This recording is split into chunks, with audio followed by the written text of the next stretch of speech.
Salut et bienvenue dans cette nouvelle aventure d'histoire présentée par Monsieur Stario. Le mariage forcé d'enfants, c'est une réalité qui touche 12 millions de filles chaque année dans le monde. Aujourd'hui, nous allons explorer une histoire qui illustre parfaitement les mécanismes complexes derrière cette pratique dévastatrice. C'est une histoire vraiment délicate. De quelle histoire s'agit-il exactement? Eh bien, c'est l'histoire de Nina. Le titre, c'est Le prix d'une enfance brisée. Le prix d'une enfance brisée. Nina avait 14 ans, l'âge de rêver de l'école et des jeux innocents. Elle vivait dans un petit village touché par la famine. Ses parents étaient morts. Elle était élevée par ses grands-parents. Et désolée parce que la misère frappait fort. Les réserves de la nourriture s'épuisaient et l'espoir devenait un luxe. Un jour, un vieux homme de 60 ans, il s'appelait Monsieur Kalala. Monsieur Kalala, c'est un riche agriculteur du village voisin. Et le monsieur proposa d'épouser Nina en échange d'une dot importante. Des sacs de maïs, des sacs de farine, des bidons d'huile et de l'argent. Dans la famille, certains membres de la famille de Nina refusaient catégoriquement, trouvant cela inaccessible et inacceptable. Mais les grands-parents de Nina, affamés et fatigués, céderaient à la tentation. Et la jeune fille fut vendue et mariée de force, arrachée à ses rêves. Des années suivantes, c'était un cauchemar pour Nina, la fillette de 14 ans. La fillette, elle vivait comme une servante privée de l'école, privée de sa liberté, privée de sa tendresse. Pourtant, dans son cœur battait encore un rêve. Et la fille, son rêve était celui de retrouver sa liberté et épouser un jour son meilleur ami d'enfance. Il s'appelait Chris, un garçon de son âge qu'il aimait fort et sincèrement. Un jour passé, par les remords et le plainte de Nina, les membres de sa famille décidaient de se réunir avec la famille de l'homme âgé, M. Kalala. Il réclama le divorce et le retour de Nina à la maison.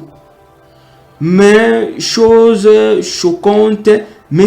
Kalala accepta, mais posa ses conditions. Il voulait être remboursé de toute sa dot et il a exigé des frais supplémentaires pour l'avoir nourrie. La fille vêtue, la fille est prise en charge durant tout ce 2 ans. Et voilà, nous sommes à la fin de notre histoire d'aujourd'hui. Et comme d'autres disaient, nous sommes à terme de notre histoire. Et d'autres personnes aussi disent que nous sommes à l'issue de notre histoire. Et j'avais suggéré quelques conseils ainsi que quelques solutions dites à notre histoire de Nina, la fille de 14 ans. Premièrement, c'est pour les parents et le tuteur. Ne sacrifie jamais l'avenir d'un enfant pour un besoin temporaire. Même dans la misère, il existe de l'aide des ONG, de la communauté, même de l'église. Les gens du quartier peuvent vous aider en cas de votre besoin. L'enfant n'est pas une marchandise. Le rôle d'un parent est de protéger, non de livrer. Vous devrez écouter les désirs de nos enfants. Le mariage précoce détruit de vie, détruit de l'avenir, détruit et laisse les cicatrices profondes. Et pour les enfants comme Nina, n'abandonnez jamais ton rêve. Même dans la douleur, il existe un chemin de la liberté. Si tu étais victime, parlez à un adulte de confiance dans une ONG ou une autorité. Ton silence ne protège personne. Sois patiente, mais gardez ton dignité et ta voix vivante. Et nous venons pour l'homme âgé comme Monsieur Kalala. Ce que vous avez fait n'est ni l'amour, ni le mariage. C'est un enfant. Ne peut être une épouse. Ce n'est pas une dette. C'est une vie que vous avez blessée pendant 2 ans.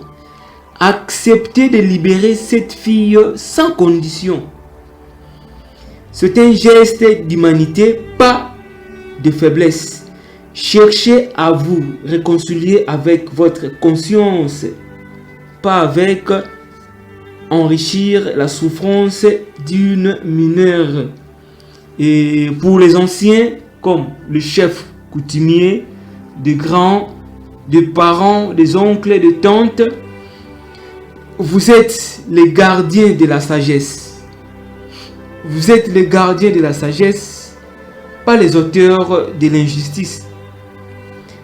Vous pouvez mettre fin au mariage précoce. Vous devrez encourager l'éducation des filles. Vous devrez apprendre à dire non aux pratiques culturelles destructrices. Vous devrez initier pour trouver des solutions durables. La pauvreté, oui, sans détruire les vulnérables. Et pour conclure, des solutions qu'on pourrait proposer. Une communauté ou une ONG pourrait intervenir pour rembourser particulièrement la dot en échange de la liberté pour qu'on puisse avoir le départ facile de notre petite sœur au nom de Nina, avec un engagement écrit que l'homme n'approchera pas plus la fille. Ensuite, Nina pourrait être prise en charge pour reprendre ses études et bénéficier d'un soutien psychologique. Parce que la petite, en étant auprès de M. Kalala pendant 2 ans, je ne pense pas qu'ils dormaient ensemble. Ou qu'ils dormaient, l'autre dormait dans la chambre, l'autre aussi dormait dans le salon. Non, ils dormaient ensemble. Ils faisaient tout ensemble avec ses papas.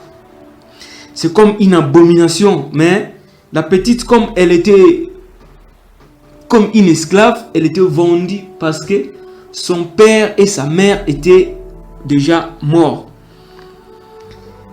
Et la communauté devrait ensuite mettre en place des sensibilisations contre les mariages forcés et créer un fonds d'urgence alimentaire pour éviter que d'autres enfants ne soient pas vendus. Comme des ONG, comme des choses pour qu'on puisse aider. Pour terminer, l'histoire de Nina nous rappelle que derrière chaque statistique se cache un visage, une vie, des rêves brisés de plusieurs jeunes filles. Mais elle nous montre aussi que le changement est possible quand une communauté décide d'agir collectivement et pas individuellement. Parce que l'individualité, oui, mais la personne qui est un peu individuelle sur le plan financier ou sur le plan des conseils éducatifs, elle pourrait aussi avoir des failles. Parce que la collectivité permet que d'autres personnes puissent ajouter, contribuer dans de domaines divers pour aider les jeunes filles et d'autres dans des besoins. C'est un pas vers un monde où les droits des enfants ne sont plus négociables, même face à la plus grande pauvreté dans notre pays, dans notre commune, dans notre continent, dans nos églises, dans nos communautés, dans nos quartiers, dans nos villages et partout où nous sommes. Là, c'était la voix de votre présentateur de l'émission Nouvelle Aventure d'Histoire au nom de Monsieur Stario. Et nous revenons encore les samedis prochains pour une autre nouvelle aventure. Et nous sommes toujours sur YouTube en tapant Mr. Stario. Sur Facebook, Stario Land. Et on est là. Et nos numéros de téléphone, c'est toujours les plus 243 89 57 71. Des bonnes choses et bonne continuité.